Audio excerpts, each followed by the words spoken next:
This is CBC Here and Now.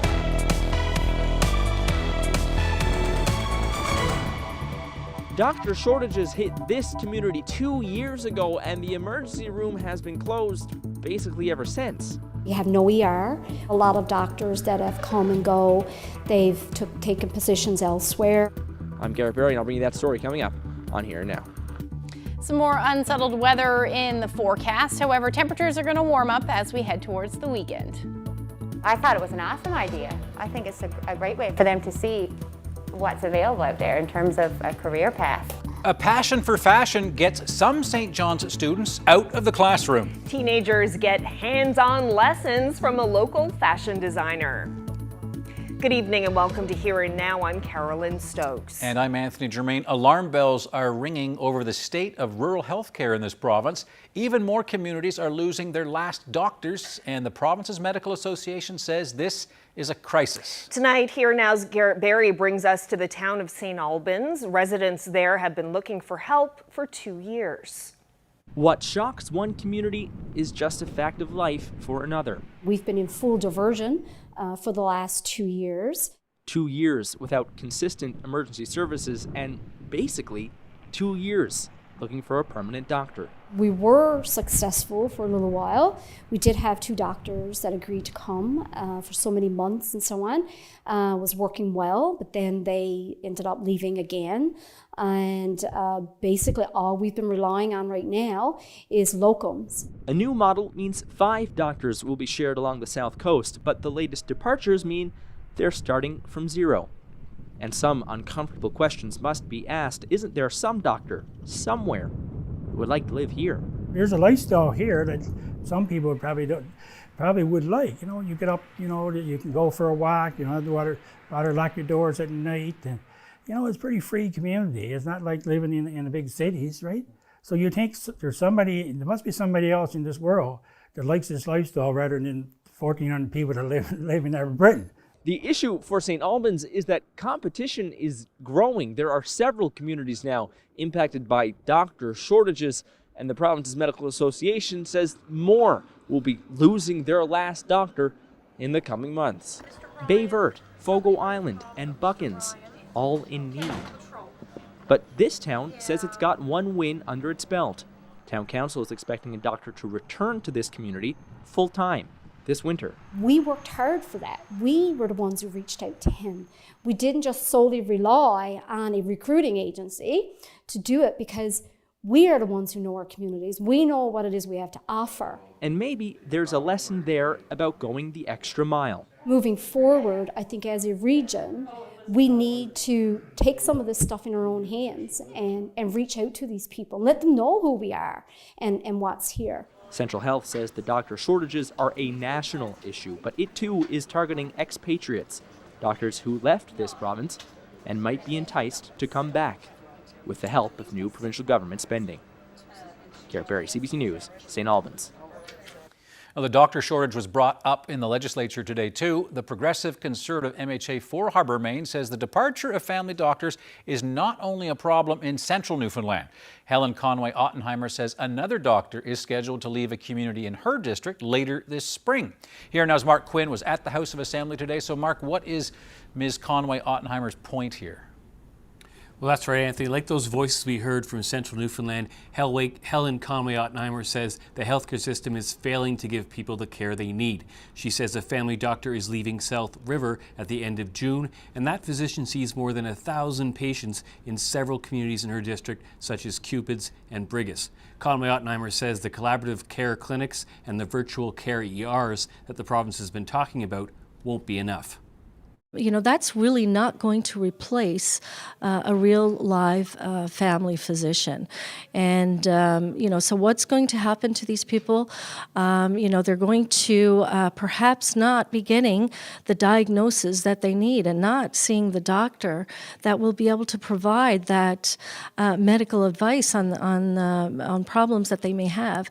So, you know, I'm concerned that, I mean, there are people out there that are suffering right now, and there are people that are dying, perhaps because they're not getting the diagnosis because they don't have access to family doctors. Now, the health minister says finding and keeping a family doctor is a problem in many parts of Canada and the world, and he says the province is trying to take steps to address this problem. We have increased our efforts in recruitment. I mean, Central Health, for example, has recruited 36 physicians in the last 2 years. Unfortunately, they've lost 45. In terms of mitigation in the short term, obviously, we recognise this was a challenge and we put in place virtual ERs. That's been predominantly in Central, but it has worked in other areas and in Eastern as well. We talked at length over the last few days about our recruitment initiatives. There was a $30 million package announced last fall. There's $14 million in this year's budget to develop primary care still further. We're bringing in collaborative team clinics, and my understanding is Eastern Health are looking at establishing one in the Holyrood area as well. Now, the Medical Association's president, Dr. Susan McDonald, spoke with CBC recently. She said she'll soon have more to say about doctors leaving Newfoundland and Labrador. Reporting live from the newsroom, I'm Mark Quinn in St. John's.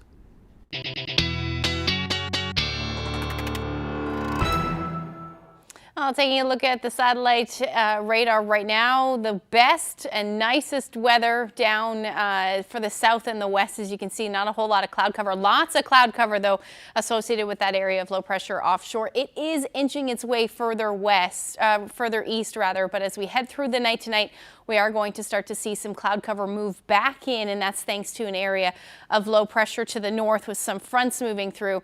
The good news is that the system is weakening, so it's not going to bring a whole lot of weather over the next 24 hours, but things will certainly be unsettled. It'll bring some cooler air along with it. Now, unfortunately, the winds that we're seeing, those northwesterly winds all along the coast, are going to continue for the most part tonight, even in at least through the first half of tomorrow. We'll see those winds gusting between 40 to as much as 60 kilometers per hour in some cases. Not quite as strong, though, for the west coast. Like I said, that system that's moving in is weakening. But I will have all of the details on the forecast when I come back. Thanks, Ashley. Well, someone stole $9,000 worth of diesel fuel from a crane, but police say they don't think the theft had anything to do with recent spikes in gas prices. According to the RCMP, the crane was parked at the wharf in Argentia, out of service and waiting for parts. They say the theft happened sometime between November and late March. About 4,000 liters of diesel was stolen from the fuel tank. An investigation is ongoing. A man who was initially acquitted of drug trafficking in St. John's has now been found guilty. Shane Leonard was charged with conspiring to traffic oxycodone. Now, during his initial trial, Leonard argued that he didn't know the Percocet pills he was selling contained oxy, and that drug is often prescribed to treat pain. The 32-year-old said he was prescribed the pills after a car accident. Leonard was acquitted in 2019, but the province's Supreme Court of Appeal has overturned that, and now he is guilty. In a unanimous decision, the court ruled that Leonard was, quote, willfully blind to the criminal offense. Well, bird flu is not to blame for the mass deaths of seabirds in the province. For several weeks now, dead turs have been cropping up along coastlines in Cape Friels, Twillingate, Hampton, Roddington, and as far north as Mary's Harbour.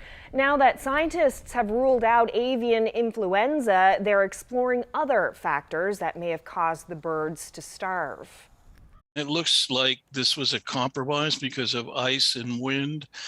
Did they deplete, their reserves? These birds, when we weigh them, all the body weights I've seen are less than 700 grams. And these birds would normally weigh 950 to 1,000 grams. So they're coming in at about 2/3 of their body weight. And when that happens, they're just on the cusp of death. Bill Montevecchi is looking to Labrador for more clues on the situation, saying we haven't seen such an extreme die-off in more than a decade. We'll hear more from Bill Montevecchi ahead in about 20 minutes on Here and Now.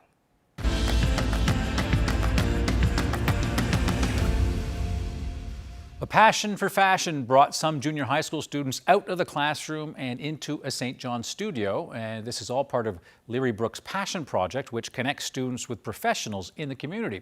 5 teenagers chose fashion, so local designer MJ Couch invited them to watch her work. Here Now's Jeremy Eaton tagged along. Don't be shy. Make yourselves at home. MJ Couch didn't hesitate when asked by the students at Leary's Brook if they could come learn a little more about her fashion brand, Melanie Jacqueline. It's an awesome idea. I think it's a great way for them to see what's available out there in terms of a career path. Now these are all commercial sewing machines that we use for different things, for putting on tags or rolled hems. The 5 teens took a tour of the colorful shop on Water Street West before asking their prepared questions to Couch on the floor where these clothes are made. When did you start sewing? When I was in junior high school, probably around your age. I made a skirt to wear to my grade 9 prom, and then it kind of went from there. Almost everything we use here has a percentage of stretch in it. The students were completing part of their passion project, which gets them outside the 4 walls of a classroom and gets some real-life, hands-on experience. Instead of doing kind of a more traditional research paper, they've each chosen a topic that they're interested in, a passion that they'd like to learn more about, and then they are researching them, and then they are going to make something and present something. These are our sleeves, and we adjust them. Taking what they've learned here and then heading back to school and create something themselves. So yeah, we just have pieces, and we kind of know how to read them because I've made them. I'm interested in fashion because my mom, she sews clothes too, so I like seeing them and making them. What inspired you to become a fashion designer? I think I just really liked the fact that I could make something with my own 2 hands, and I spent a lot of time sewing with my mom when I was younger, and she would use a lot of store-bought patterns, and I didn't like them at all, not one bit. So I started making my own things, and I actually didn't always want to be a fashion designer. I'm actually a school teacher. Before her clothing line took off, work that has since been showcased at the New York and London Fashion Weeks, Couch was a teacher. Always wanted to be a school teacher. Always. That was my dream. And then until it wasn't anymore. But your dreams can change. I'm living proof that your dreams can change. For everything we sew, the tension varies. On this afternoon, she mixed both passions, fashion and teaching. I think it's excellent. They're learning so much, and they're really learning from an expert in the community, stuff that they couldn't just Google, but really the journey, the experience, where the inspiration comes from. They're learning a lot from that, and then they can kind of take that back and use that as they go on their own learning journey. I think it's good because she's done it for a long time, so she would know like a bunch of stuff about it. And Couch was all too happy to pass on that knowledge and offer up a little bit of life advice as well. Do what makes you happy. Don't try to be like everybody else because you're going to lose yourself completely. Which is actually advice that works for any age. Jeremy Eaton, CBC News, St. John's. Cool story. Yeah. Authentic learning. Fun school project for sure. And here's another interesting story. A woman in Logie Bay Middle Cove Outer Cove is looking to rehome a sizable souvenir she snapped up when Memorial Stadium shut down.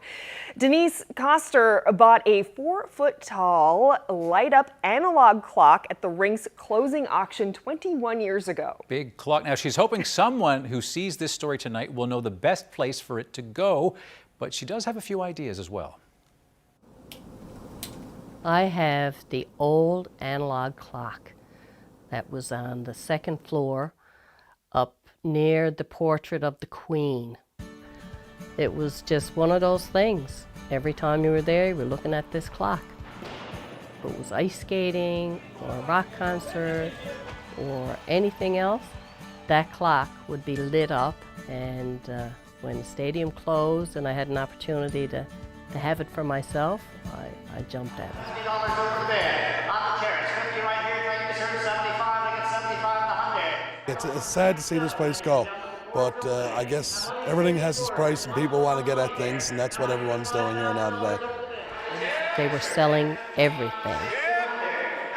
When I saw the clock, I just hung around and thought that was something that I could do something with. Sold it to you, sir, for 4.5. When I was successful in the bid and it was mine, I said, oh my God, it's going to be great. And I have that thing in my house, just like a nightlight, and I'm able to remember all the good times at the stadium just by that clock. I don't know what it is about it, but it still gives me good feelings, and every time I look at it, you know, it's a story to be told. I'll show you quickly. This is how it opens.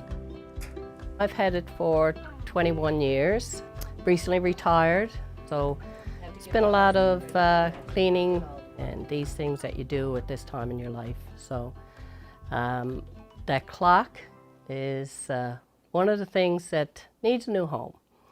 And I've loved it for 21 years and enjoyed it, just here in my basement. But it'd be really nice if it could go back to its home. I'd love to see it at the Mary Brown Centre. Love to see it down in the corner there, or in City Hall, or I don't know, maybe Dominion Supermarket, or the original place.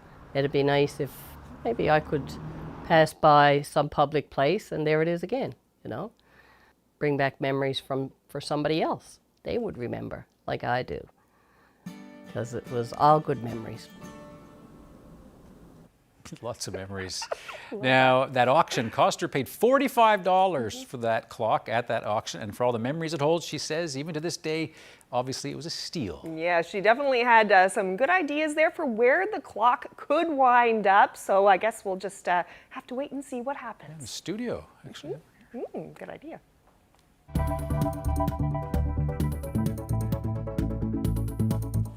But with climate change and less snow on the ground, the worry is that they'll be increasingly white on a snowless background, and that'll allow their predators to spot them more easily and hunt them easier. Ahead on Habitats, the ever-changing boreal forest. What a mild winter means for the creatures who live there. Well, temperatures haven't been quite mild, certainly for eastern areas of the island, but take a look at what happens as we head towards the weekend. Double-digit temperatures return. I'll have the full forecast coming up.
This weather update is brought to you by the Healthcare Foundation Home Lottery. Early bird deadline is midnight, Friday, May 6th. Order tickets now at hcfhomelottery.ca.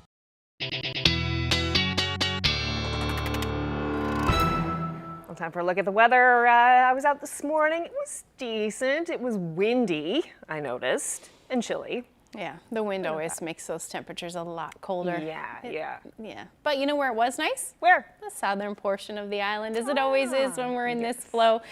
We always see, the sun and the warmer temperatures. Let's take a look at where we were sitting today. Anywhere from 6 to 8 degrees along from Stephenville through to Burgeo, Marystown, Cape Race. You and Burgeo were tied at the hot spot, about 8 degrees today.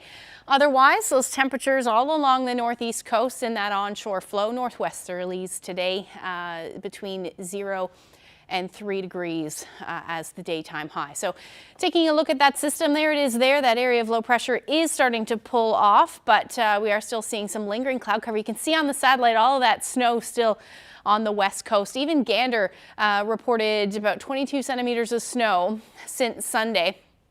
But we are going to see those temperatures warm up, so that shouldn't last too long out there. But overall, what we have going on is that nice sky. This is the live look at the Port-au-Port Peninsula right now. Beautiful, some snow, but also some of that sunshine looking very nice.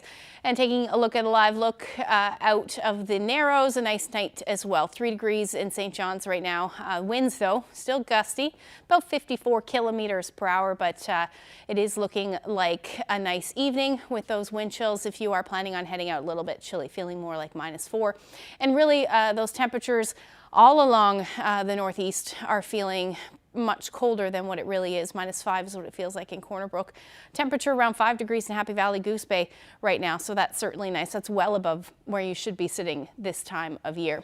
Now, as we head through the night tonight, the winds will ease on the west coast. They're going to continue to stay strong, though, all along the northeast. Temperatures will dip as well. We're hovering around 0, maybe a few degrees below. And then across Labrador, same thing with those temperatures between -2 and -6 overnight tonight. And then we are going to see that system move in. It is weakening, but it is going to bring some unsettled conditions. So clouds will be on the increase through the evening hours tonight. We're still looking at some snow for areas for Lab West overnight tonight, and then some flurries possible for the southwest as we head into the early morning hours. That will generally continue. Shouldn't accumulate too much, but that risk is certainly still there. And then still looking at that chance in onshore flow of flurries tonight for a good chunk of the northeast coast. Now, as we head through tomorrow, that will generally continue. There's not a whole lot of change in the forecast. Skies will be a bit more gray than today, certainly, but you'll still likely see a few peaks of sun in the southwest and the west as we head towards sunset. That may make for a nice sunset, but overall things will improve certainly as we head through the overnight. We should actually see some partly cloudy skies and then into the first half of Thursday, setting the stage as a ridge of high pressure moves in for it to actually be fairly nice. So as far as snowfall amounts go, we're not talking about a whole lot. We may see about 2 to 5 for Lab West. Otherwise, a trace, maybe 2 centimeters. Some areas may see a bit more than that, but overall not a whole lot in the way of accumulation. Temperatures tomorrow should be fairly similar to what we saw today, especially from St. John's through to Bonavista, about 2 degrees. Again, those winds staying a bit brisk. You're looking at northwesterlies between 30 to 50 kilometers per hour. Towards central, even the south coast, again, unsettled through a good chunk of the afternoon, maybe a few showers in the mix just because temperatures will be a bit warmer. Down along the south coast, Harbour Breton, you'll hover around 4 degrees. Flurries definitely the story, though, the further north you go towards the coast. And then winds generally about 20 to 40 kilometers per hour, so not too bad, but either showers or flurries likely in the morning and then staying cloudy as the day goes on. Now for the northern peninsula, you're looking at those temperatures into about the 2 to 3 degree range, those winds out of the north. And then likely a pretty nice day for Happy Valley, Goose Bay under a mix of sun and cloud and your temperatures around 4 degrees. So that's a look at the forecast for tomorrow. Looking ahead, like I said, double-digit temperatures on the way. I'll have that forecast coming up. Thanks, Ashley. Well, a follow to the weather, a milder winter and an early spring here on the Avalon. It may not seem like a bad thing. Fewer snowstorms, less shoveling. Yes, but those changes can have worrisome consequences for wildlife. This week on Habitats, host Andy Bullman explores the boreal forest and the impact climate has on the snowshoe hares that live there.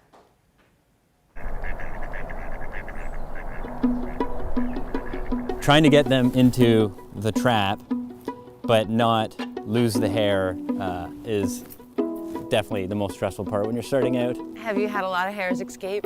Not too many, but in the beginning it definitely happens. I'm proud to say I don't lose many hares. I'm gonna lose this one now because I said that. Winter was really easy this year and spring came early, but that's not a good thing for different species in the boreal forest. So today, we're gonna learn how this seasonal shifting has affected the snowshoe hare population of Newfoundland and Labrador.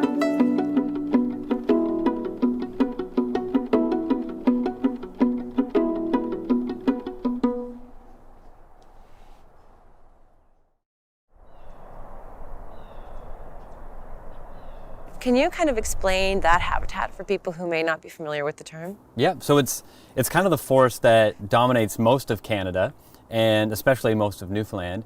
And it's the large stretch of forest that consists primarily of these conifer species that we're seeing here, like spruce, hemlock, pine, those types of trees. But it's also, if you think of the whole biome, it's a mix of a lot of different animal species like snowshoe hares and lynx. It's the climate conditions in that environment.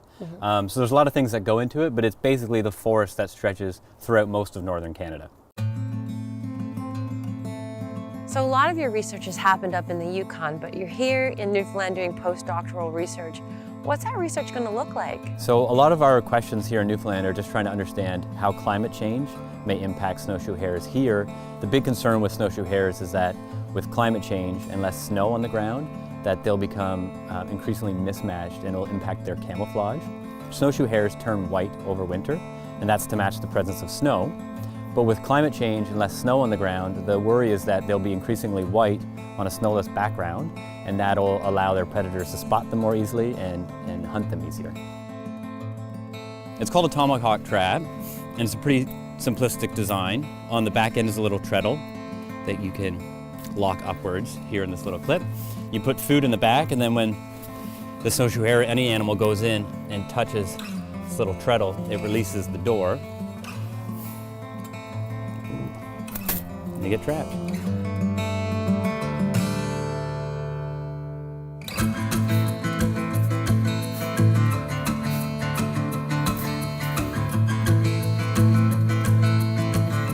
Tell me about this hare. Is this pretty standard size? Yeah, it actually looks maybe a bit on the smaller end, but it's hard to tell. We'll wait and see exactly how big it is. I think it has an ear tag, which means we've trapped it before. Oh, cool. And that's the hope, is sort of doing these repeated captures so we can start to track, how it's changing color. Yep. And use that as we do this consistently across years, so we can see if they have the potential to adjust when they change color to keep pace with climate change. So that's part of the work that we're interested in doing. Well, this is one of those things where it probably looks like the rabbit is really stressed, but almost immediately after they're released, they forget about it. Right, and it's, yes. And it's pretty, it doesn't take too long, and it is one of those things that it's just the cost benefit of it's good to understand what's going on with the species and the population. And it's not that much stress for the animal to get that information.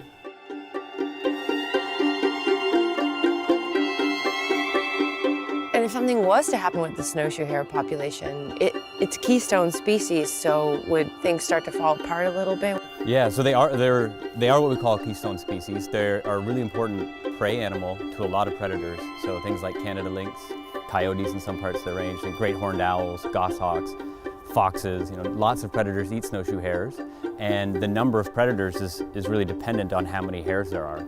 So if you see hares disappearing from parts of their range or the populations decline, that's going to impact a lot of different species in the boreal forest.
Well, we have an update on the mysterious death of many hundreds of seabirds off the coast of the province. Earlier this month, dead and dying turs were found scattered on the ice and shorelines in areas on the west coast, off the island's northeast coast, and in southern Labrador. Seabird expert Bill Montevecchi joins me now. Thanks so much for being here. Oh, thanks, Carol. Good to talk to you. So the dead turs, they've been examined, the necropsies have been done. What did the results tell scientists about what caused so many birds to die? What we know is that the birds have starved. And the question then becomes why? And so there's a number of, potential reasons for that, a number of hypotheses. These birds, when we weigh them, all the body weights I've seen are less than 700 grams. And these birds would normally weigh 950 to 1,000 grams. So they're coming in at about 2/3 of their body weight. And when that happens, they're just on the cusp of death. It's starvation. Was it because of wind conditions and ice? The wind, if it was really intense, it's tough out there. It's the North Atlantic. And if it's blowing for 2 days and they're just flying into it, or they're getting compromised by it and it's really cold, they're going to deplete all their fat. And then once they do that in 2 days, in the next few days, they're just going to start burning muscle tissue like breast muscle, flight muscle, and those kind of things. So it looks like this is what happened. And we had massive wind events in Labrador. Makovic was completely overwhelmed with snow this winter. So those conditions might have really led to the birds depleting all of their reserves. And the other possibility, I'll just throw it in here, is food. We know that these birds need a fair bit of fish in the winter. They eat a lot of crustaceans, but they need a fair bit of fish. So maybe they're just not getting it. Maybe it's just not there. How unusual is this kind of mass die-off? We had this occur in 2007 and 2009, but I don't think it was nearly as extensive as what we're seeing here. And what's really triggered me into this, we've gotten so many calls from fishermen, from hunters who said, I've seen dead birds before, and they were clearly around in 2007 and 2009.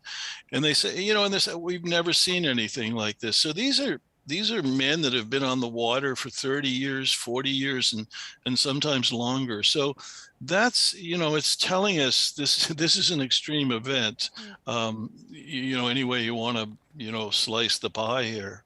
An extreme event. So is this, because you mentioned ice, you mentioned wind, you mentioned access to their food. Is this environmental factors at play? Is this climate change at play? There's an increasing frequency of extreme events. There's an increasing frequency of variability in the weather that we experience. And there's an increasing frequency of that happening in the ocean. And these birds are just bumping into it. So sometimes they can survive it and sometimes not. And, so I do think even when conditions, we don't have any magic bullet, I think we still have to look at the variability of what's happening and think of that variability as being a real part of climate change. Do we have a sense of the true scale of this die-off? Right now, it's many hundreds, but that probably translates into thousands of birds. Many of those birds are just going to die at sea.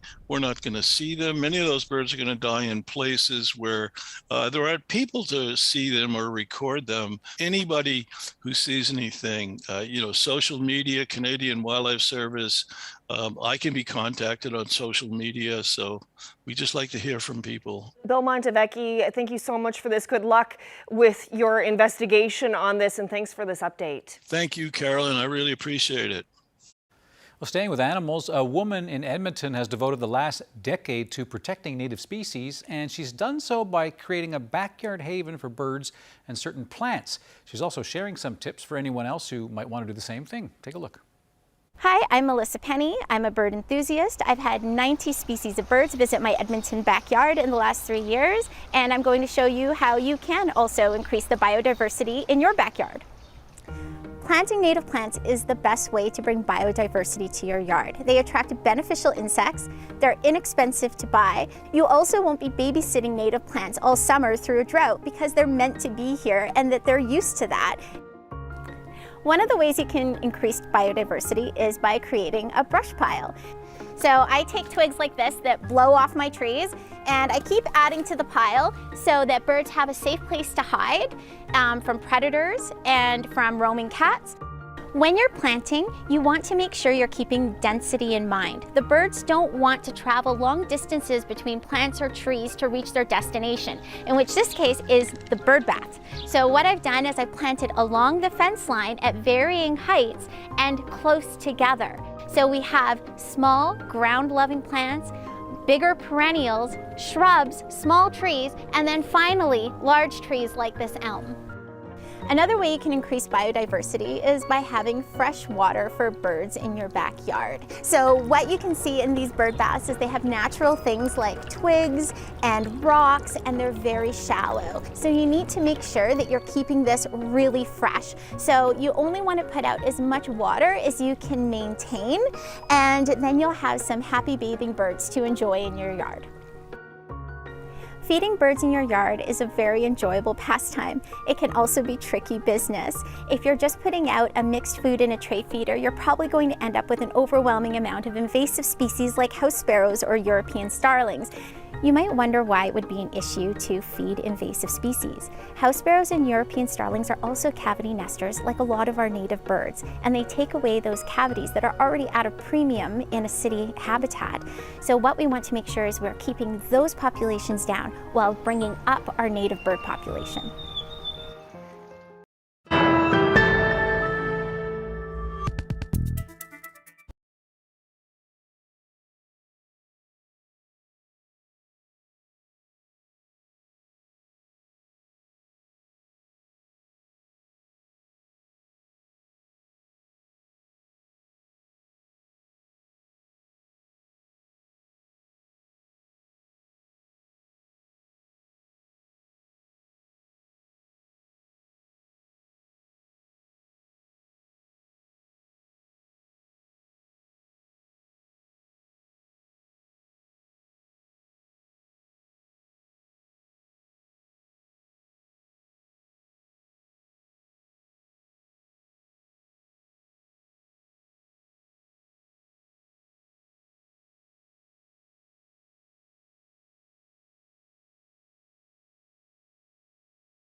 There are new and disturbing allegations that Russia may have turned to the use of chemical weapons in Ukraine. An international investigation is underway into claims a Russian drone may have dropped a toxic substance on the southern city of Mariupol. The attack is alleged to have happened in an industrial area where Ukrainian Marines are believed to be holed up. Russia is part of an international treaty which bans chemical weapons. Russian forces continue to face accusations of murdering civilians and other war crimes as well. Ukrainian officials say the Russians are removing bodies and burning remains. During a rare public appearance, Russian President Vladimir Putin called those accusations fake. He said peace talks with Ukraine are at, quote, a dead end. And Putin also justified the war, describing his goals for the conflict as noble. Well, in the early days of the invasion, some of the fiercest fighting took place at an air base northwest of the capital, Kiev. Now that Russian forces have withdrawn from there, the intensity of those battles and the destruction caused have been revealed. CBC's Chris Brown shows us what's left. We're in Hostomel, north of Kiev, in a hangar that used to hold the world's largest aircraft. Have a look at this. This is the Antonov 225, known as the Dream, the pride of Ukraine. It was destroyed on the very first day of this war by Russian missiles fired by helicopters. You can see all up here this destroyed hangar, absolutely gutted by this attack. For the next month, control of this area seesawed back and forth between Ukraine and Russian troops, and you can just see some of the damage in these Russian armored personnel carriers. Really, what's so striking about being here is just the extent of the damage. It's so widespread, so many Russian vehicles destroyed. They also lost a great number of their airborne troops, their highly skilled, most elite troops, now withdrawn, pulled back to Belarus, and military analysts say that many of those forces have actually already been redeployed to Ukraine, been redeployed to the Donbass for what's expected to be another pivotal battle in the days ahead. Chris Brown, CBC News in Hostomel. To the United States now, at least 10 people were fired upon in a shooting on the New York City subway. It happened during the morning commute in Brooklyn. Here's the city's police commissioner. As a Manhattan-bound N train waited to enter the 36th Street station, an individual on that train donned what appeared to be a gas mask. He then took a canister out of his bag and opened it. The train at that time began to fill with smoke. He then opened fire, striking multiple people on the subway and in the platform. Police continue to search for a lone suspect. A total of at least 16 people were taken to hospital because of this incident. 5 of them are listed in critical condition. No deaths somehow have been reported. Police say the incident is not being treated as a terrorist attack. Well, back in this country, as COVID-19 cases rise once again across Canada, adults are being strongly urged to get a booster. Dr. Teresa Tam says the resurgence is being largely driven by Omicron and its subvariant. In the weeks since public health measures were eased across the country, an increase in our in-person contacts, together with spread of the more transmissible BA2 sublineage of the Omicron variant and some waning of immunity, have all likely contributed to the rising levels of disease activity we are seeing now. Officials say hospitalizations are also on the rise, which could bring back strain on regional healthcare systems. Along with vaccines, she recommends taking precautions even when local restrictions loosen. She says to wear a mask when meeting people outside your household and in other indoor settings. Well, the promise of better weather has many pandemic-weary Canadians eagerly looking for a getaway. And as we reported a couple of weeks ago, a low-cost airline based in Calgary will start offering direct flights from St. John's to Toronto twice a week beginning in June. Katie Nicholson reports. Taxiing up to a Toronto gate, the latest self-professed answer to sky-high ticket prices. Airfares have been too high in Canada for way too long. Lynx Air, with its aggressive growth strategy, now joining the likes of Flair, Swoop, and Rouge in the increasingly crowded low-cost carrier skies. All as another, Canada Jetlines, is poised to take off later this summer. I think it's exciting. Anytime that we have more options in the travel marketplace, that's a good thing. Travel writer Debbie Olson was on board another of Lynx Air's inaugural flights. She says low-cost carriers are great if you don't mind paying extra for carry-on and bags, but maybe avoid them if you're on a tight schedule. If your flight is delayed or it's canceled, they can't just pop you on to another flight that day because they probably don't have another flight that day. There have been others, of course. Canada 3000, Zoom, Jets Go, CanJet. Canada is littered with the shells of old low-cost carriers. Part of the problem, says this transportation professor, expensive Canadian airport and security fees. But there are other challenges. The threats are the pilot shortages, and we've seen over the last few weeks large numbers of flights canceled because of labor shortages, largely pilots. I think that there are going to be environmental pressures. In the short term, he says, Canadians can expect much cheaper prices for leisure travel. Lynx's CEO says her airline, with its fleet of brand new 737s, won't just survive, it will change people's minds. Canadians perhaps think that low cost means low quality, and we don't believe that that's true. And we want to redefine the experience. And at least for now, she has a terminal full of takers. Katie Nicholson, CBC News, Toronto.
to some local and national history. 42 years ago today, Terry Fox dipped his foot into the Atlantic Ocean and started his Marathon of Hope. Yes, back then he wasn't a household name. No one knew who Terry Fox was or what he would do for cancer research. And to mark today's anniversary, we've dipped into the archives and found this piece. It's the first ever story that aired on CBC's National News about the Marathon of Hope and the beginning of the Terry Fox legacy. This afternoon in St. John's, Newfoundland, a young man named Terry Fox started running, and he says he won't stop till he reaches British Columbia. John McQuaker has the story. This afternoon at 2:45 in St. John's Harbor, Terry Fox dipped his foot into the waters of the Atlantic Ocean. The beginning of a cross-country run.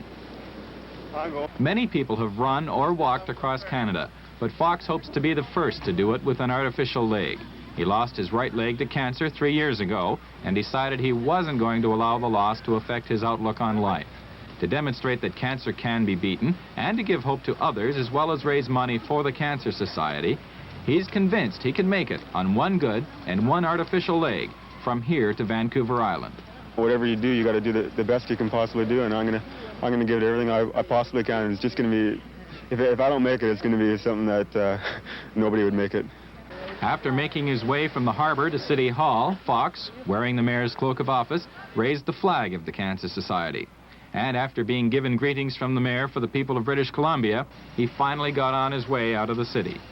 Fox has got a supply of 8 pairs of running shoes and 3 extra legs as well as spare parts in a van. A friend from Port Coquitlam, his hometown, is driving all the way with him. At 30 miles a day, roughly, they hope to hit the West Coast by next fall in 5 or 6 months. John McQuaker, CBC News, St. John's.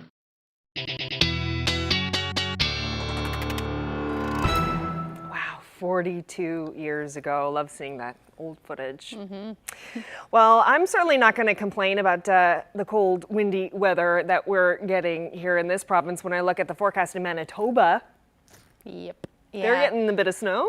Just a little bit of snow, 30 to 50 centimeters over the next couple of days. I mean, you know, we're in April. This is when we start seeing some of the nicer weather across a good chunk of Canada. Normally, we're the ones that see that snowy weather, but that's obviously not the case. Temperatures are warming up, and we're actually going to see some increasingly nice weather. So let's take a look at what's going on as we head through Wednesday evening into Thursday. That's when the ridge of high pressure is going to move in. Now, things will start off a bit unsettled, but we should actually see the sun for a good chunk of the island through the afternoon. Maybe a few showers in the mix, maybe a few flurries up across Labrador as well, but overall shouldn't be anything in the way of accumulation and the better chance of seeing that sunshine for sure. Temperatures, though, are going to start to warm up. Around 5 to 6, 7 degrees. Going to stay, though, a little bit cool along the coastal areas of the island, particularly up across Labrador. Cartwright sitting around -2 and then hovering between 0 and 2 degrees. But again, that's sunshine, and generally those winds will start to slack off a little bit as well. The rest of Labrador, your temperatures, particularly as you head a little bit further west, are going to warm up. Lab City should hover around 3 degrees on Thursday. Now, as we head into Friday, this is when the nicest weather looks like it will move in as far as temperatures go anyway. We're looking at a mix of sun and cloud for the most part. However, in the west, you are going to see the next system roll in, and that is going to bring the potential for some flurries and or showers, at least through the afternoon, and that will head towards central Labrador as we get into the evening hours. Not a whole lot happening across the island, and you can see lots of nice sunshine. Temperatures between 3 to 7 degrees, so not really moving too much. We're finally going to start to see some of that warmer air move in. And then Lab City, like I said, you'll hover around 2 degrees. You will eventually see some clearing as you head towards the evening hours, but then that snow will move towards central Labrador. Happy Valley, Goose Bay hovering around 4 degrees with sunshine to start. And then again, you'll see that flurry activity move in. After that, as we head into the weekend, temperatures really start to warm up. Some windy conditions, though, will move in with some rain. It looks like for Saturday, 7 degrees, but The end of the forecast looks nice. This is pretty much a carbon copy of last week's forecast. I kept talking about that double-digit temperature at the end of it. About 10 degrees is what we're looking at for Sunday. And then as we head towards central and western Newfoundland, you're looking at a similar warm-up, likely 11, 12 degrees. We may see the temperature's a bit warmer than that, but at this point, that's what it's looking like. A little bit more unsettled as you head towards central Newfoundland, though, with that chance of showers. Eastern Labrador, you're looking at your temperatures above zero, well above zero Saturday and Sunday. However, it will be unsettled with showers and or flurries.